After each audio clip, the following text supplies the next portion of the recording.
वाहेगुरु जी का खालसा वाहेगुरु जी की फतेह। दोस्तों, चाणक्य नीति वाले कुछ ऐसे चेहरे थे जो कहते थे हम घर के अंदर घुसकर मारेंगे। आज के समय वो कहां पर घुसे हुए हैं, जरा अगर आपको दिखाई दे तो हमें जरूर बताना। अब बात करते हैं कनाडा और भारत के विवाद की। दोस्तों, आप सभी को पता है कि भारत की खुफिया एजेंसियों ने कनाडा के अंदर सिख एक्टिविस्टों को मारना या उनको मरवाने की कोशिश की। कनाडा सरकार ने और उनकी पुलिस ने भारत सरकार के ऊपर और इनके एजेंटों के ऊपर ये इल्जाम लगाए हैं।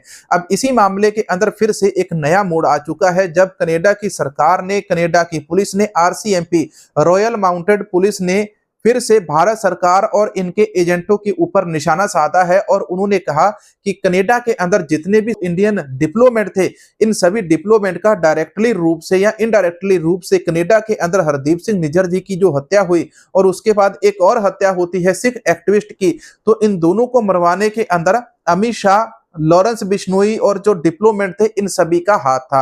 अब ये जो खबर है, इसको सुनकर सभी को चौंक जाना चाहिए। देखो, मैं सबसे लेट वीडियो बना रहा हूं और मैं इसको लेट इसलिए लेकर आ रहा हूं क्योंकि सरल और सभ्य तरीके से आप सभी तक इस जानकारी को पहुंचा सकूं। चंद मिनटों के अंदर आपको सारे मामले की जानकारी पता होनी चाहिए और इसके नुकसान हम सभी को क्या उठाने पड़ेंगे, ये भी आप लोगों को पता होना चाहिए। दोस्तों, पिछले साल शहीद भाई हरदीप सिंह निज्जर जी की हत्या कर दी गई कनाडा के अंदर, जिसके बाद कनाडा की सरकार ने सवाल जवाब उठाए और इन्होंने भारत सरकार के ऊपर निशाना साधा। निशाना साधने से पहले G20 देशों की मीटिंग हुई। उस मीटिंग के अंदर कनेडियन प्रधानमंत्री जो है जस्टिन ट्रूडो, उन्होंने भारत के प्रधानमंत्री नरेंद्र मोदी जी से बातचीत की और कहा कि हमने भारत के मोदी जी को, जो प्रधानमंत्री मोदी जी है, इनसे बातचीत की और इनको कहा कि जो कनाडा के अंदर इस प्रकार से आपकी खुफिया एजेंसियां हमारे लोगों को मरवा रही है, गलत है और इनकी जांच होनी चाहिए। जो जो दोषी हैं इनको पकड़कर हमारे हवाले करो। भारत सरकार ने, कहते हैं कि उसी समय मना कर दिया, हमारा कोई भी हाथ इसके अंदर नहीं है। इसके बाद मामला तब सामने आता है जब कनाडा के अंदर तीनों उन शार्प शूटर्स को, जिन शूटर्स ने हरदीप सिंह निज्जर को मारा था, उनको पकड़ लिया जाता है। उनको पकड़ा गया, उनसे पुलिस ने पूछताछ की तो वहां पर नाम सामने आया निखिल गुप्ता का।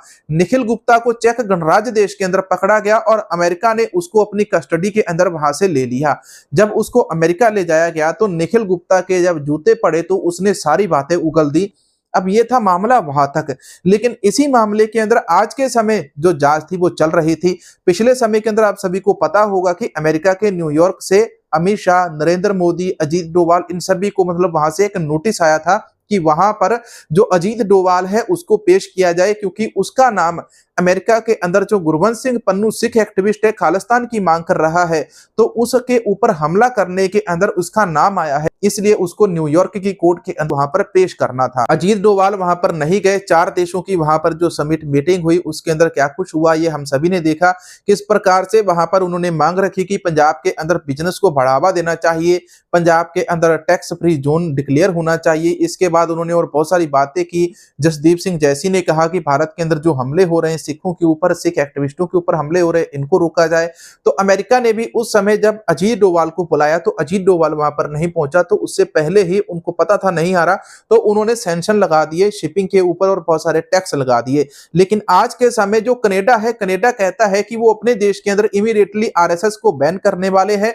जो इंडियन डिप्लोमेट है उनको उन्होंने वहां से निकाल दिया। इसके बाद वो कहते हैं कि यहां पर अमित शाह ने डायरेक्टली ऑर्डर दिया था हरदीप सिंह निज्जर को मारने के लिए। ये जो बयान है उनकी पुलिस के द्वारा दिए जा रहे हैं। सच क्या है, झूठ क्या है, इन सभी को आप एक अच्छी तरह से जांच लेना। कनाडा की पुलिस ने माना कि देश के अंदर खालिस्तानियों के लिए सुरक्षित जगह है। वहीं इन्होंने लिखा है कि लॉरेंस बिश्नोई गिरोह को दोषी ठहराया गया है। वॉशिंगटन पोस्ट ने अमित शाह के ऊपर आपराधिक गतिविधियों का आरोप लगाया है। अब मैं यहां पर आपको आरसीएमपी ने एक जानकारी साझी की थी, इसके अंदर उन्होंने क्या लिखा ये मैं आपको बताता हूं। इन्होंने क्या कि यह शख्स हमने सीधे भारत सरकार के अधिकारियों के समक्ष प्रस्तुत किए थे तथा उनसे हिंसा को रोकने के अंदर सहयोग करने का आग्रह किया था तथा हमारी कानून प्रवर्तन एजेंसियों से अनुरोध किया गया कि वे इन मुद्दों के समाधान से मिलकर काम करेंगे। आरसीएमपी को उम्मीद है कि भारतीय सरकार और राष्ट्रीय जांच एजेंसी के साथ हमारे संबंधों के माध्यम से हम इन खतरों का समाधान करेंगे, जिसका अंतिम लक्ष्य कनाडाई जनता और दक्षिण एशियाई समुदाय की सुरक्षा को मजबूत करना है। हमारे नागरिकों की सुरक्षा और संरक्षा, चाहे उनकी पृष्ठभूमि या विश्वास कुछ भी हो, आरसीएमपी के लिए सर्वोच्च प्राथमिकता बनी हुई है। दोस्तों इंडिया कनाडा का जो विवाद चल रहा है, इसी मामले के ऊपर जस्टिन ट्रूडो का भी एक नया बयान सामने आया। इसी मामले के ऊपर सरदार जगमीत सिंह जो उनके विरोधी धिर के अंदर है, कनाडा के अंदर इनकी एक अलग पार्टी है, तो इनका भी एक नया बयान सामने आया है। दोस्तों कनाडा की जो आरसीएमपी पुलिस है, उन्होंने भारत सरकार के जो एजेंट्स हैं या भारत सरकार को किन किन चीजों के ऊपर उन्होंने मतलब भारत के ऊपर क्या इल्जाम लगाए हैं, सबसे पहले यहाँ पर मैं आपको यह बताता हूँ। इल्जाम लगाने से पहले उन्होंने क्या चीजें वहां पर की है और वो आरसीएमपी क्या कहती है भारत और इनके जो राजनयिक डिप्लोमेट है कनाडा के अंदर, इसके बारे में ये भी सुन लीजिए। वो कहते हैं कि इस सप्ताह की शुरुआत के अंदर संघीय पुलिस के डिप्टी कमिश्नर मार्क प्लिन ने कनाडा और भारत के अंदर हो रहे हिंसक उग्रवाद के ऊपर चर्चा करने और कनाडा के अंदर गंभीर आपराधिक गतिविधियों के अंदर भारत सरकार के एजेंटों की संलिप्तता, मतलब भारत सरकार के जो एजेंट है वो ये चीजें करवा रहे हैं, से संबंधित साक्ष्य प्रस्तुत करने के लिए, भारत सरकार के एजेंटों की संलिप्तता से संबंधित सबूत जो है वो प्रस्तुत करने के लिए अपने भारतीय कानून प्रवर्तन समक्षकों से मिलने का प्रयास किया। ये प्रयास असफल रहे, इसलिए डिप्टी कमिश्नर फ्लिन ने सप्ताहत में भारत सरकार के अधिकारियों के साथ साथ राष्ट्रीय सुरक्षा और खुफिया सलाहकार एनएसआई नेथली ड्रोडन और विदेशी मामलों के उप मंत्री डेविड मॉरिसन से मुलाकात की। हमारे राष्ट्रीय टास्क फोर्स और अन्य जांच प्रयासों के माध्यम से आरसीएमपी ने ऐसे साक्ष्य प्राप्त किए हैं जो 4 बहुत गंभीर मुद्दों को दर्शाते हैं। नंबर 1, दोनों देशों के ऊपर हिंसक उग्रवाद का प्रभाव। नंबर 2, भारत सरकार जीओआई के एजेंटों को हत्याओं और हिंसक कृत्यों से जोड़ने वाले लिंक। नंबर 3, कनाडा में दक्षिण एशियाई समुदाय को लक्ष्य करके असुरक्षित वातावरण की धारणा बनाने के लिए संगठित अपराध का उपयोग करना। तथा नंबर 4, लोकतांत्रिक प्रक्रियाओं के अंदर हस्तक्षेप करना, मतलब चौथा वहां की डेमोक्रेसी के अंदर हस्तक्षेप करना। जांच से पता चला कि कनाडा स्थित भारतीय राजनयिक और वाणिज्य दूतावास के अधिकारियों ने अपने आधिकारिक पदों का लाभ उठाते हुए गुप्त गतिविधियों के अंदर भाग लिया, जैसे कि भारत सरकार के लिए प्रत्यक्ष रूप से या अपने प्रतिनिधियों के माध्यम से सूचनाएं एकत्रित करना तथा अन्य व्यक्तियों ने स्वेच्छा या दबाव के माध्यम से ऐसा किया। आरसीएमपी कहती है कि जो भारत सरकार के राजनयिक कनाडा के अंदर हैं, वो लोग कनाडा के कुछ लोगों को, वहां की कुछ कंपनियों को डरा धमकाकर दूसरा ये कहते हैं कि यहाँ पर जो खालिस्तानी समर्थक है या खालिस्तान की मांग करने वाले सेपरेटिस्ट ग्रुप है, इनके जो लीडर्स हैं, इनके बारे में जानकारी इकट्ठा करते हैं। अब उन्होंने कहा कि हम इन राजनयिकों के ऊपर कार्रवाई चाहते हैं, जिसके बाद अब उन राजनयिकों को वहां से इंडिया भेज दिया गया। इंडिया सरकार ने भी इधर इसी के ऊपर कार्रवाई करते हुए कनाडा सरकार के जो राजनयिक थे इंडिया से, उनको वापस भेज दिया।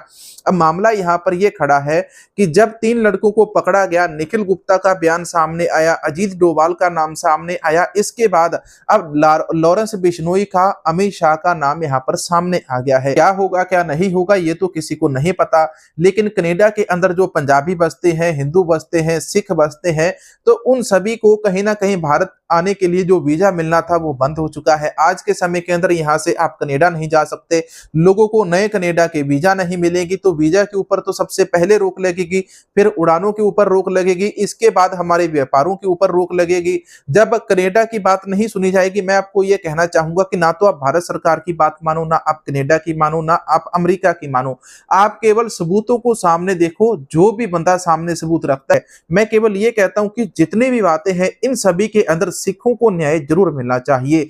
आज भारत कनाडा का विवाद है और वहीं सिखों के जो गुनाहगार हैं वो जेलों के अंदर बैठकर पूरी दुनिया को चला रहे हैं, या जेलों के अंदर बैठने का बहाना किया जा रहा है, या यहाँ पर अमित शाह का नाम सामने आता है, तो ये सारी चीजें बहुत ज्यादा गंभीर है। पिछले समय के अंदर भारतीय जांच एजेंसी एक खुफिया विभाग के या कहें कि रॉ के एक बड़े हेड को गिरफ्तार किया गया। कनाडा सरकार ने अमित शाह और लॉरेंस बिश्नोई को लेकर जो जो बातें सामने रखी, इसको क्या आप सच मानते हैं, झूठ मानते हैं, इसके बारे में भी टिप्पणी करके कमेंट सेक्शन के अंदर जरूर बताना। दोस्तों कनाडा सरकार के संगीन आरोप के अंदर जो हमारा जो भारतीय विदेश मंत्रालय है, इन्होंने कनाडा के इन सभी आरोपों को नकार दिया और उन्होंने कहा कि हमारे किसी भी डिप्लोमेट का, हमारे किसी भी होम मिनिस्टर का यहाँ पर कोई भी हाथ नहीं है कनाडा के अंदर हरदीप सिंह निज्जर की हत्या करवाने के अंदर। इसके ऊपर आप क्या कहोगे कमेंट सेक्शन के अंदर जरूर बताना। मिलेंगे नए वीडियो के अंदर। वाहेगुरु जी का खालसा, वाहेगुरु जी की फतेह।